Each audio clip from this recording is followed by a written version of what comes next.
मेरे प्यारे देशवासियों, देश के ज्यादातर हिस्सों में गर्मी बहुत तेजी से बढ़ रही है। बढ़ती हुई ये गर्मी पानी बचाने की हमारी जिम्मेदारी को भी उतना ही बढ़ा देती है।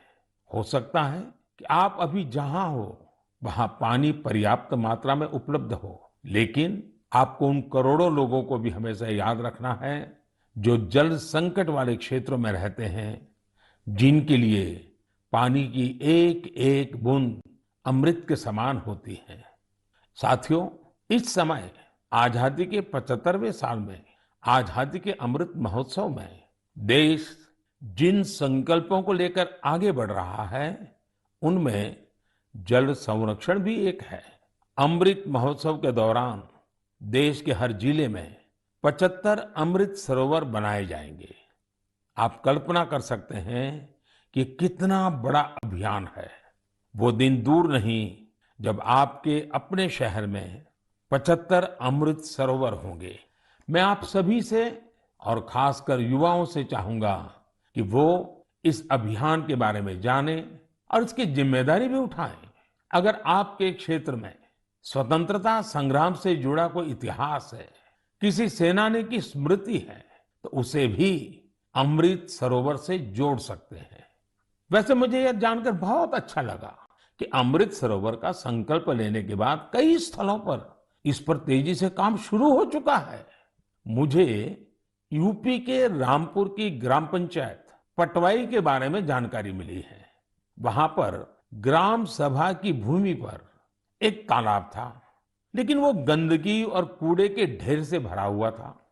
पिछले कुछ हफ्तों में बहुत मेहनत करके स्थानीय लोगों की मदद से, स्थानीय स्कूली बच्चों की मदद से उस गंदे तालाब का कायाकल्प हो गया है। अब उस सरोवर के किनारे रिटेनिंग वॉल, चार दीवारी, फूड कोर्ट, फव्वारे और लाइटिंग भी न जाने क्या-क्या व्यवस्थाएं की गई हैं। मैं रामपुर की पटवाई ग्राम पंचायत को, गांव के लोगों को, वहां के बच्चों को इस प्रयास के लिए बहुत बहुत बधाई देता हूं। साथियों, पानी की उपलब्धता और पानी की किल्लत ये किसी भी देश की प्रगति और गति को निर्धारित करते हैं। आपने भी गौर किया होगा कि मन की बात में मैं स्वच्छता जैसे विषयों के साथ ही बार बार जल संरक्षण की बात जरूर करता हूं।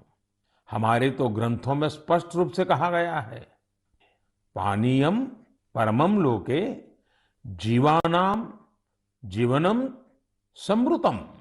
अर्थात संसार में जल ही हर एक जीव के जीवन का आधार है और जल ही सबसे बड़ा संसाधन भी है। इसलिए तो हमारे पूर्वजों ने जल संरक्षण के लिए इतना जोर दिया। वेदों से लेकर पुराणों तक हर जगह पानी बचाने को, तालाब, सरोवर आदि बनवाने को मनुष्य का सामाजिक और आध्यात्मिक कर्तव्य बताया गया है। वाल्मीकि रामायण में जल स्रोतों को जोड़ने पर, जल संरक्षण पर विशेष जोर दिया गया है। इसी तरह इतिहास के स्टूडेंट जानते होंगे, सिंधु, सरस्वती और हड़प्पा सभ्यता के दौरान भी भारत में पानी को लेकर कितनी विकसित इंजीनियरिंग होती थी।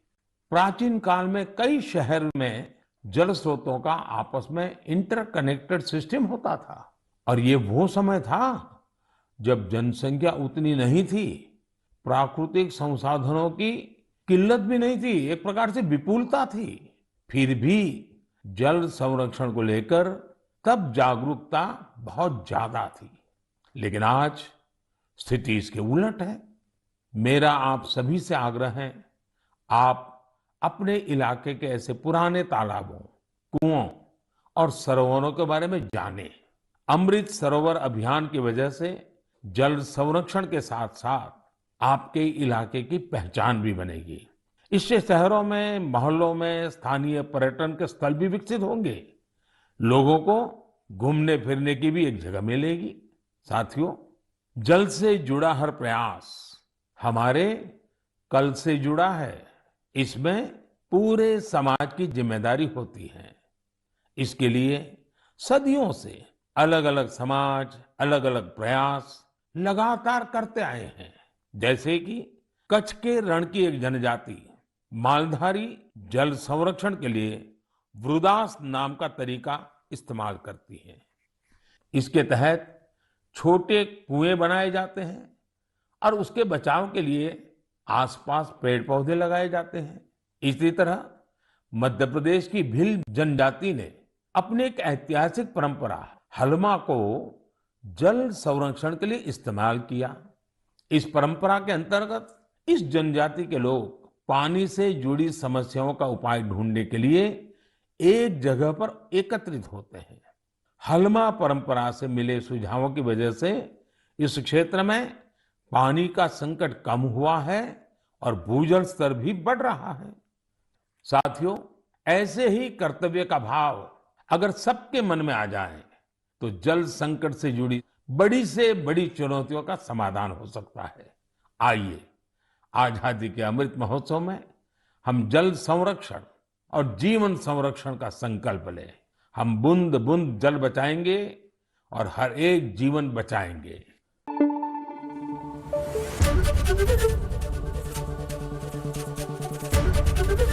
एबीपी न्यूज आपको रखे आगे।